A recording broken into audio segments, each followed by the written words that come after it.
La conférence comprend deux parties. La première qui est le monologue, c'est là que je raconte l'histoire sous forme de journal intime. Le but du monologue, c'est de faire vivre une émotion le plus près possible de ce qu'une personne pourrait vivre si elle faisait face à de l'intimidation. Évidemment, c'est pas tout le monde dans la salle qui va avoir vécu de l'intimidation dans leur vie. Et la deuxième, c'est la partie conférence. Quand on leur a donné une définition qui est émotionnelle, après ça, là, on est capable de leur donner une définition qui est logique. Quand on a donné cette définition qui est logique-là, on est capable de leur donner une piste de solution.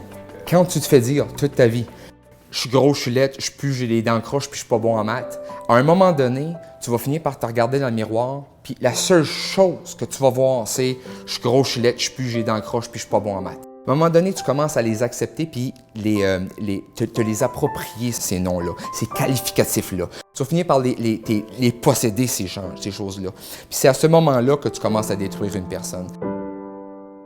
L'intimidation, ce que ça fait dans un jeune, c'est que ça lui enlève complètement la confiance en lui, que ça le démolit complètement. Quand tu finis par grandir puis tu as un peu de confiance en toi, tu es le joueur de hockey, tu es le capitaine, tu es populaire, tu fais bien à l'école, tu as des succès à tous les portions de ta vie, tu finis par avoir un sentiment de pouvoir. Tant et aussi longtemps qu'un enfant va vivre des victoires, tant qu'il va avoir des bons tests, qu'il va avoir des compliments, il finit par se rebâtir en termes de confiance en lui. Là, on commence à bâtir une personne.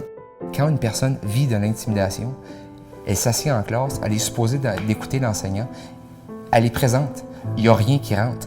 100% de ses pensées sont consacrées à où est-ce qu'il faut que je me cache aujourd'hui? Je vais-tu me faire crier des noms? Je vais-tu me faire voler mon lunch? Je vais-tu trouver une place à m'asseoir? Je vais-tu être seul?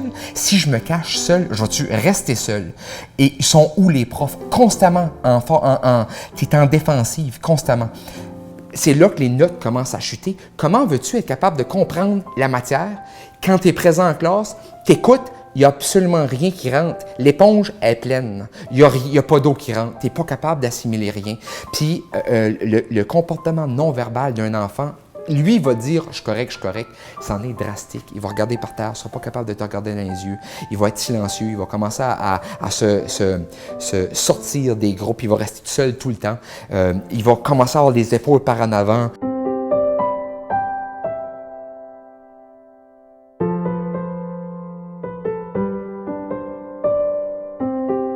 Le but de la conférence, et où je m'en vais avec ça, c'est d'être capable de donner une émotion à quelqu'un. Je veux te faire sentir c'est quoi de l'intimidation, mais pas sous l'angle d'un agresseur, pas sous l'angle d'un parent, pas sous l'angle d'un témoin, sous l'angle d'une victime. Quand tu as vécu, tu as été capable de générer ce sentiment-là, là, tu commences à en avoir une définition.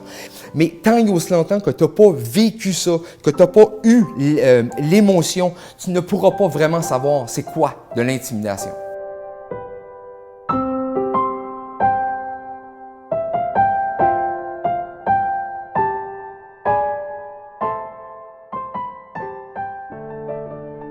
Quand je me promène dans les écoles, je leur donne cette définition émotionnelle-là. Quand on est capable d'accrocher du matériel intellectuel à une émotion, c'est là que ça reste. C'est là que tu commences à créer un changement.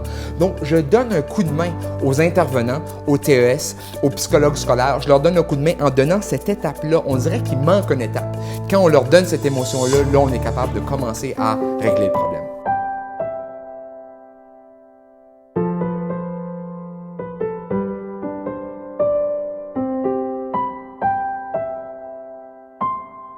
C'est pas drôle de l'intimidation, c'est pas quelque chose qu'on peut en rire, c'est pas une blague. Le pire sentiment qu'une personne peut vivre sur la planète, c'est le sentiment du rejet.